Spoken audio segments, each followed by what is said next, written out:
Hello friends, welcome back to Angla Samhita YouTube channel. మనం ఇవాళ 30 తెలుగు వాక్యాలని సింపుల్ తెలుగు వాక్యాలని ఇంగ్లీష్లో ఎలా ప్రాపర్గా ట్రాన్స్లేట్ చేయాలో నేర్చుకుందాం.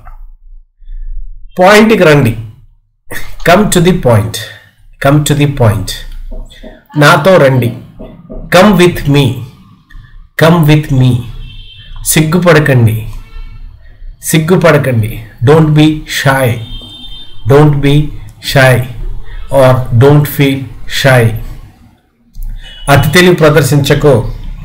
డోంట్ బి స్మార్ట్ అంటే చురుకైనటువంటి ఒక అర్థం ఉంది, కానీ ఇక్కడ మనం మ్యాక్సిమం స్మార్ట్ అంటే క్లెవర్ అంటే జిత్తులు మరి వేషాలు వేసేటప్పుడు అతి తెలివి ప్రదర్శించేటప్పుడు మనం వాడడం జరుగుతుంది. అందువల్ల డోంట్ బి స్మార్ట్ అంటే అతి తెలివి ప్రదర్శించుకో అని అర్థం.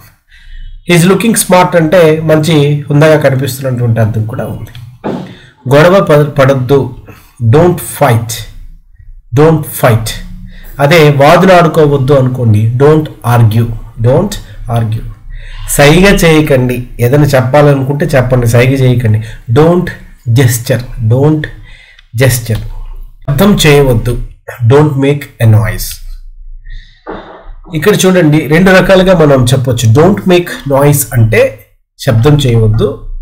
డోంట్ మేక్ ఎ నాయిస్ అంటే చిన్న మాత్రం కూడా పిన్ డ్రాప్ సైలెన్స్ అంటుంటాం కదా, మనం ఎటువంటి శబ్దం కూడా చేయకుండా అని చెప్పడానికి మనం డోంట్ మేక్ ఎ నాయిస్ అని ఆర్టికల్ ఏ వాడడం జరుగుతుంది. త్వరగా, హరీ అప్. నేను మా ఇంట్లో ఉన్నాను. I am in my house. నేను క్లాస్లో కూర్చున్నాను. I'm sitting in the class. అక్కడ ఎవరైనా ఉన్నారా? Is someone there. నేను లోపలికి రావచ్చా? ఇది మనందరికీ తెలిసిందే, very simple. May I come in. ఇప్పుడు ఒక విషయం చెప్పంటారా? May say something now, may tell something now. మనం రాసేటప్పుడు ఎప్పుడు కూడా ఐ క్యాపిటల్ రాయాలండి.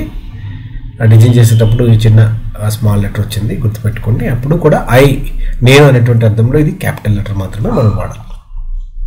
దయచేసి నెమ్మదిగా మాట్లాడండి. Please speak slowly.